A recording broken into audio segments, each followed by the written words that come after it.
ఈ జిల్లాలో పర్యటించినటువంటి మరి కవిత గారికి ఒక సూచన చేయదలుచుకున్నాము. వారు సంపాదన కంటే జ్ఞానం మీద ఎక్కువ దృష్టి పెడితే బహుశా సమాజం పట్ల హరీష్ రావు గారి పట్ల కేటీఆర్ గారి పట్ల ఇంకొంత అవగాహన వస్తుందని చెప్పేసి సందర్భంగా సూచిస్తున్నాం. సంపద శాశ్వతమైనది కాదు, జ్ఞానం మాత్రమే శాశ్వతమైనది. వారు పూర్తిగా ఈరోజు మాట్లాడిన మాటలు వారి అజ్ఞానానికి, వారి యొక్క అవివేకానికి నిదర్శనంగా భావిస్తూ ఉన్నాం.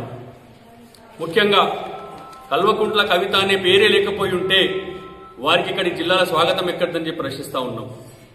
మరీ ముఖ్యంగా ఎక్కడికి పోయినా, ఏ జిల్లాకు పోయినప్పటికీ కూడా తెలంగాణ ఉద్యమంలో మరి సబ్బండ వర్గాలను ఏకం చేసే ప్రక్రియలో భాగంగా కేసీఆర్ గారితో పాటు పదవి లేకపోయినా సరే నా కార్యకర్తలాగా ఉంటాను, పదవితో నాకు సంబంధం లేదు, నా ఊపిరి చివరి వరకు కూడా కేసీఆర్ గారికి సేవకుడిగా శిష్యుడిలాగా మాత్రం ఉంటానని చెప్పినటువంటి మరి హరీష్ అన్న లాంటి ఆకాశమంతటి మనిషి మీద ఈ రోజు వారు విమర్శలు చేయడము ఆకాశాన్ని చూసి ఉమ్మేసుకున్నట్టుగా భావిస్తా ఉన్నాం. మరి ముఖ్యంగా ఈ రోజు మెదక్ జిల్లా పర్యటనలో భాగంగా వారి యొక్క విమర్శలు పూర్తిగా స్పాన్సర్డ్ విమర్శలా కనబడుతున్నాయి. ఎవరో తెర వెనుక ఆడిస్తుంటే వారు ఆడుతున్నట్టు కనబడతా ఉంది.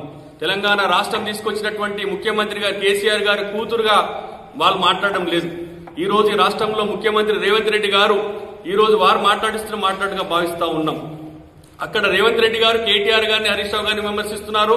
అదే కుటుంబం నుంచి వచ్చినటువంటి కవిత గారు కూడా ఈ రోజు హరీష్ రావు గారిని కేటీఆర్ గారిని విమర్శిస్తున్నారు. దీన్ని బట్టి అర్థమైన విషయం ఏంటంటే ఇది పూర్తిగా స్పాన్సర్ కార్యక్రమం లాగా భావిస్తా ఉన్నాం.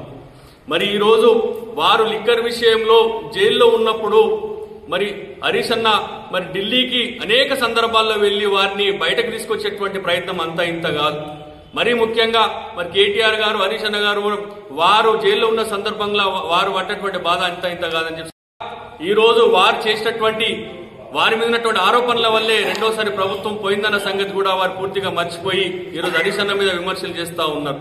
మరి పాల వ్యాపారం గురించి మాట్లాడుతూ ఉన్నారు.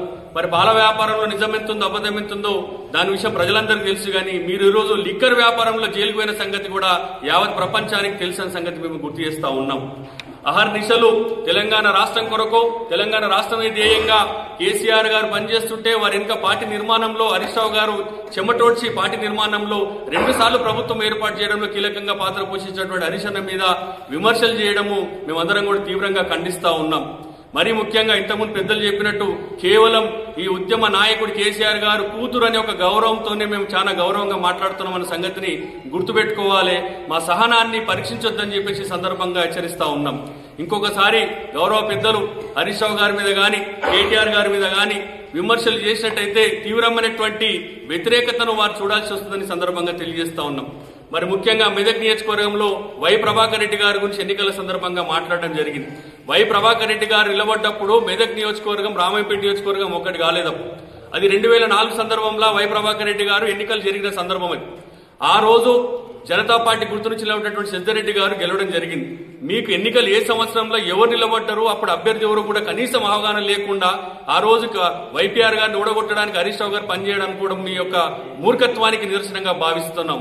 2004లో వైపీఆర్ గారు ఈ ప్రాంతం నుండి పోటీ చేసినప్పుడు సిద్ధారెడ్డి గారు జనతా పార్టీ నుండి పోటీ చేసి గెలవడం జరిగింది.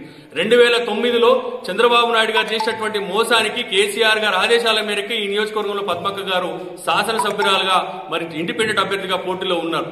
మరి అన్ని విషయాలు పార్టీ చరిత్ర తెలియకుండా, పార్టీలు ఏం జరిగిందో తెలియకుండా, ఇక్కడ ఉన్నటువంటి వాస్తవాలు తెలియకుండా ఈరోజు మీరు విమర్శలు చేయడము మేము తీవ్రంగా ఖండిస్తా ఉన్నాం.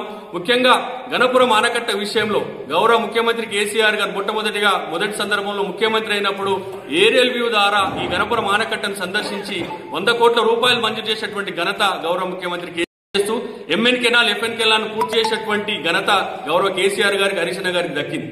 మరి ఇంకొక విషయం, మరి కేటీఆర్ గారిని సోషల్ మీడియా వదిలి జనంలోకి రమ్మంటున్నారు. 2014 నుండి మొన్నటి వరకు మంత్రిగా ఉండి ఏ శాఖలో మంత్రిగా ఉన్నా గానీ కూడా ఆ శాఖకి వన్న తెచ్చినటువంటి ఘనత కేటీఆర్ గారు.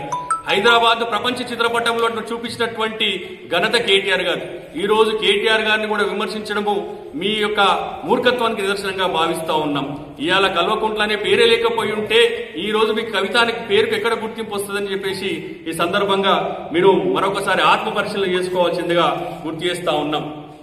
రేవంత్ రెడ్డి గారి యొక్క వ్యక్తిగత పిఆర్ఓ హరీష్ అన్న గారి మీద పాల వ్యాపారం గురించి ట్విట్టర్లో పెట్టినారని చెప్తున్నా ఉన్నారు. మరి నిజంగానే మీకు అయోధ్య రెడ్డి గారితో ఎలాంటి సంబంధాలు లేవా? మీకు అయోధ్య రెడ్డి గారితో సంబంధాలు లేకపోయి ఉంటే ఆ ట్విట్టర్ గురించి మీకెట్లా తెలిసింది? అంటే ఈ రోజు రేవంత్ రెడ్డి గారు హరీష్ అన్న మీద కేటీఆర్ గారి మీద చేసినటువంటి కుట్రలన్నీ కూడా మీకు ముందుగానే తెలుసు.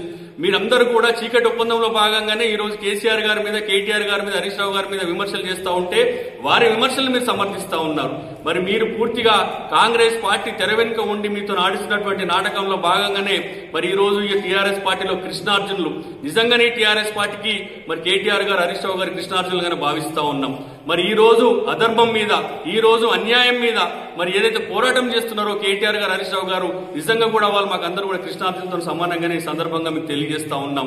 మరి ఇక్కడ ఈ తెలంగాణ రాష్ట్రంలో ధర్మాన్ని పునఃస్థాపించడానికి ఈ కృష్ణార్జునుల హయాంలోనే మళ్లీ కేసీఆర్ గారు ముఖ్యమంత్రిగా చూడబోతా ఉన్నామని చెప్పేసి మీకు మరోసారి తెలియజేస్తా ఉన్నాం. మరి 10 ఏళ్ల పాటు మరి ఈ ప్రభుత్వంలో ఉండి డాటర్ ఆఫ్ ఫైటర్ గా ఉండి మరి ఆ రోజు మీకు జిల్లా సమస్యలు గుర్తుకు రాలేదా?